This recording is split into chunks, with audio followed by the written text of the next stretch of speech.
Bonjour à tous, merci d'être là pour ce thé ou café, comme tous les samedis et tous les dimanches matins sur France 2. Nous allons participer à ce petit déjeuner ensemble avec un invité que j'ai choisi parce qu'il a bien sûr une actualité. Bientôt, il va monter sur la scène de l'Olympia. C'est le franchouillard, vous savez, des petites femmes de Pigalle. Je ne sais pas s'il va beaucoup aimer ce qualificatif. C'est aussi le désespéré, je suis malade.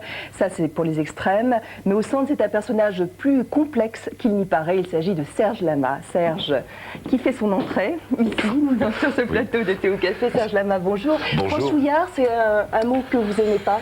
C'est un petit peu péjoratif. Je suis français moyen, disons plus exactement que franchouillard. Je suis quelqu'un qui, je pense être un peu représentatif avec certains de mes camarades de ce qu'on appelle la chanson française traditionnelle, quoi. On est quelques-uns. Il y a Maxime Le Forestier dans un style, il y a Michel Sardou dans un autre.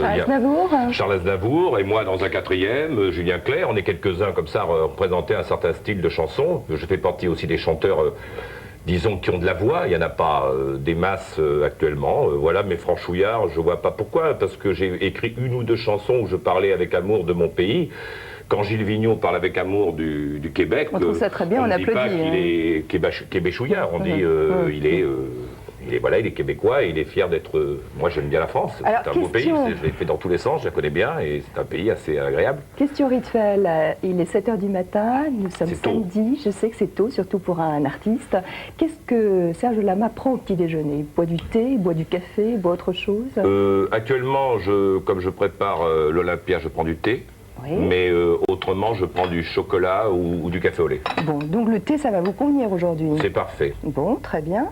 Et vous allez pouvoir prendre du vrai sucre ou des sucrètes? Je prends des sucrètes parce que je suis en même temps au régime. Je sais que ça ne se voit pas, messieurs, dames, je sais, mais je suis quand même au régime. Quel est le rôle du petit déjeuner? Ça a son importance ou c'est vraiment, au contraire, quelque chose que vous pouvez sauter allègrement? Merci, c'est très important. Oui, vous m'en tiendrez par rigueur. Hein. Non. C'est très important, mais je mange pas beaucoup au petit déjeuner, moi. J'ai tort d'ailleurs, parce que ça serait beaucoup mieux, parce que je passe souvent ma journée à ne pas manger, ce qui n'est pas très bon pour la santé. Souvent, j'ai mangé juste une tartine de pain et dans mon café, et puis, ou dans mon chocolat. Et puis je chante le soir, j'ai pas mangé de la journée et je mange. C'est amusant parce qu'on pourrait imaginer que Serge Lama est un très bon vivant qui peut passer. Je l'ai été, mais comme j'ai pris beaucoup de poids en l'étant beaucoup, j'ai beaucoup vécu entre 23 et disons 40-45 ans. Maintenant j'ai 53 ans et disons depuis 4 ou 5 ans je fais un peu plus attention, mais quand j'y vais, c'est-à-dire c'est Tino Rossi qui m'avait dit ça un jour, il m'avait dit ah quand je sors, je sors. Et bien moi je fais un petit peu comme Tino Rossi, quand je sors, je sors. Alors je sais par exemple que dimanche prochain quand j'aurai fini mon Olympia, on va aller faire une grande bringue à la suite de ça, alors là je vais y aller à fond, je pourrais certainement me retrouver le lundi matin à 8 h du matin, ça oui. Et tant pis pour les excès. Mais là c'est des excès, j'en fais une fois tous les 15 jours. Mais moi je peux pas être à moitié, je suis ou tout ou rien. Oui, ça c'est l'homme des extrêmes. Oui. On va faire un petit retour en arrière. Bordeaux. Hein, Bordeaux, oui, 1943, en février. Ville donc de naissance, jusqu'à 7 ans. Et puis ensuite, et puis après on monte, si je puis dire, à la capitale, on monte à Paris, on arrive dans papa surtout, parce que papa, on disait monter, oui, à l'époque, oui. Oui. C'est pourquoi, c'est pas, c'est vrai que si on prend Bordeaux, c'est vrai, c'est un peu monté, oui. Mais même quand on vient de Bretagne, on dit... Oui, on dit monter à Paris, oui. C'est-à-dire que mon père était chanteur d'opérette, il avait un premier prix d'opérette classique. Et il a tenté, comme on disait, sa chance à Paris, parce que c'est à Paris qu'on fait des carrières. Et il m'a laissé un petit moment avec ma grand-mère maternelle à Bordeaux. Et puis ils se sont installés à Paris avec beaucoup de difficultés, dans un hôtel meublé, à 5 minutes d'ailleurs de l'appartement dans lequel j'habite actuellement. Et on a vécu, donc après ils m'ont fait venir, et on a vécu pendant quelques années dans cet hôtel meublé. Donc quelques années de galère? Oui, pour mes parents, pas pour moi. Modeste. Pas pour moi. Pour mes parents, oui. C'était pour ma mère en particulier, c'était des années de galère parce que dans une seule pièce comme ça, de 3 mètres sur 4, elle faisait tout, la lessive. À l'époque, il n'y avait pas de machine à laver. Puis on n'avait pas les moyens, de toute façon, de s'acheter des choses comme ça. Mon père travaillait, on pourrait dire, travaillotait, gagnait sa vie, de quoi nourrir sa famille, mais pas plus. Et c'est vrai que c'était une vie pour eux, mais pas pour les enfants. Les enfants, ils sont heureux. On garde toujours d'excellents souvenirs, quand même de ces périodes de galère. C'est une époque heureuse pour moi. Serge, on va tout de suite prendre connaissance de l'actualité avec le journal présenté par Bruno Roger-Petit. On se retrouve dans quelques instants. D'accord. Merci beaucoup Patrice Drevet. Serge Lama est avec nous ce matin. Serge, bien sûr dans l'actualité on parle beaucoup des violences à l'école. Vous-même vous avez un fils, un adolescent qui a 14 ans, oui, qui a pour prénom Frédéric. 14 ans et demi, oui. Ouais. Vous êtes, j'imagine, un petit peu inquiet par son avenir, comme tous les parents. Est-ce que lui-même a été confronté à la violence à l'école ? À l'école dans laquelle il est actuellement, non. Je pense pas, mais... le fils de Michel, qui est plus grand, qui n'est pas de moi, mais que j'ai quasiment élevé, lui, oui, il m'a raconté des choses. Il nous les a racontées d'ailleurs plus tard, il ne nous a pas tellement raconté quand il les subissait. Et je vous parle déjà d'il y a une dizaine d'années. Hein. Alors, c'est quand même un peu angoissant. Moi, ce qui m'angoisse le plus, c'est la drogue, parce que c'est pernicieux et on n'est pas obligé, il faut vraiment surveiller les adolescents de très près, les observer, être attentionné, parce que ça c'est une chose qu'on ne peut ne pas voir. Et j'ai malheureusement des amis de ma génération qui ont eu beaucoup de problèmes avec des adolescents, filles et garçons, et même pour certains très graves, et ça m'inquiète beaucoup. Oui. Et ça se manifeste comment? C'est une éducation plutôt autoritaire que vous donnez à Frédéric? Non, non. Attentive hein. Ben, vous savez, je suis un père un peu absent, moi, alors c'est sa mère qui a un petit peu l'autorité depuis toujours avec les enfants.